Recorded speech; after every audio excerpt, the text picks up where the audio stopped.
Chers amis de la Russie, chers frères et sœurs, chers amis russes, chers partenaires et ardents défenseurs de la paix et de la liberté d'agir et de penser, l'amitié franco-russe du point de vue sentimental, mais aussi politique, est une réalité aussi ancienne que nos deux pays. Cette amitié qui nous réunit aujourd'hui, comme elle nous rassemblera demain, est forgée par une communauté d'intérêts et de destin, mais aussi par une grande sympathie réciproque qui s'est construite au fil du temps, malgré les différends, entre nos élites intellectuelles, littéraires, scientifiques et artistiques, et bien sûr, entre nos peuples eux-mêmes. Mon grand-père, le général de Gaulle, écrivait « À tous les coins, la Russie est la grande puissance de cette partie du monde. Par ailleurs, elle est pour la France un partenaire avec qui l'entente et la collaboration sont hautement naturelles.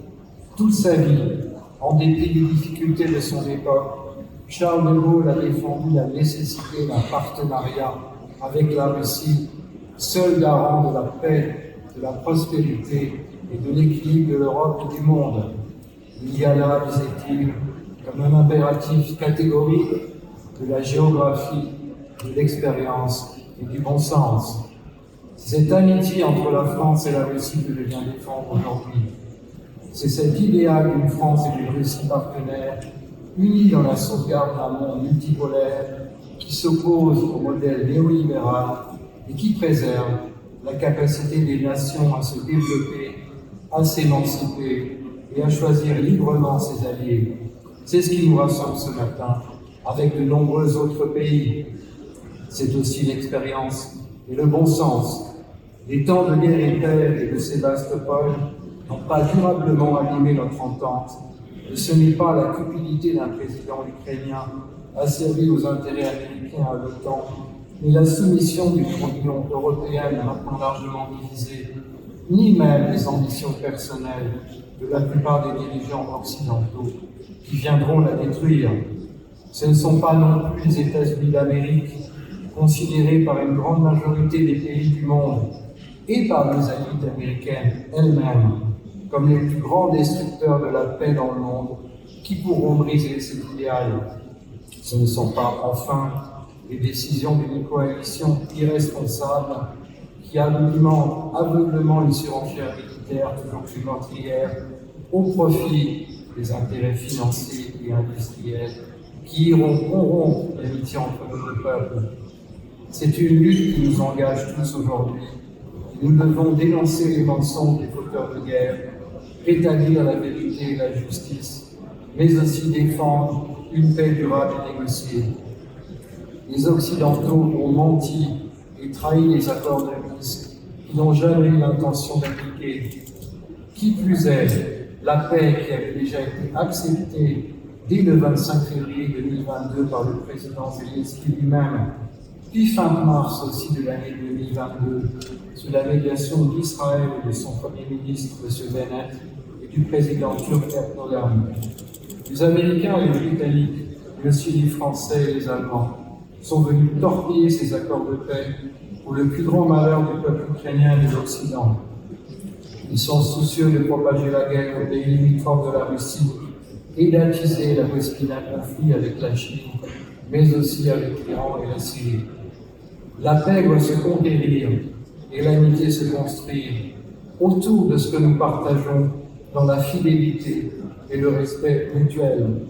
Il n'y a pas d'amitié sans confiance, ni sans respect de l'identité de l'autre, ni bien sûr sans compréhension. Et je pense que les Occidentaux ne pourront pas sortir du conflit qu'ils ont eux-mêmes provoqué s'ils ne comprennent pas à la fois la cause et les enjeux, mais aussi tout ce qui fait la culture, l'histoire, l'âme et la personnalité propre du peuple russe. Je vous invite à défendre cet idéal commun. J'aspire de tout cœur à maintenir et à développer l'amitié entre nos deux grands pays, parce que c'est une évidence et que le partenariat entre la France et la Russie nous ouvre des perspectives fantastiques d'échanges économiques, stratégiques, scientifiques et aussi culturels. Les horizons de prospérité qui s'ouvrent devant nous à travers notamment la construction et le développement de l'Eurasie, sont immenses. Le monde change à grande vitesse. Les centres de décision et d'influence, tout comme les centres financiers, se déplacent à l'Est. Les Américains qui font tout pour s'opposer à l'union de l'Europe, de la France et de la Russie le savent parfaitement.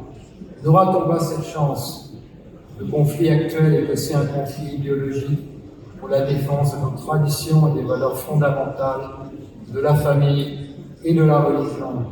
Il s'agit donc aussi de défendre les piliers fondamentaux de notre civilisation.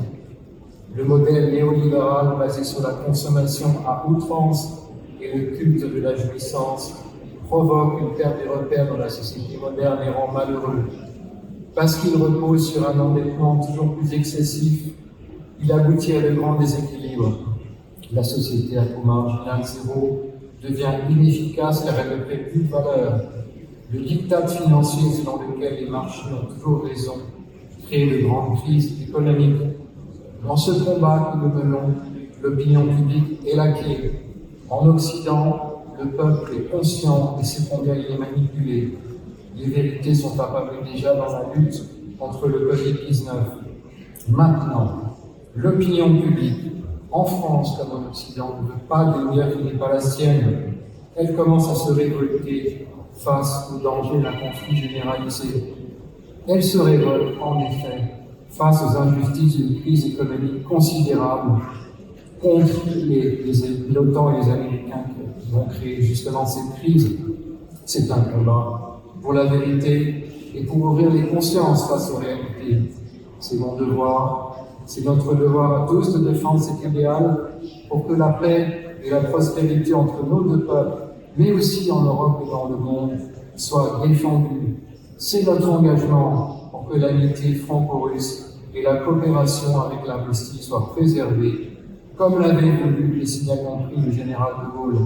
C'est ce que nous voulons aujourd'hui et demain. Je vous en remercie.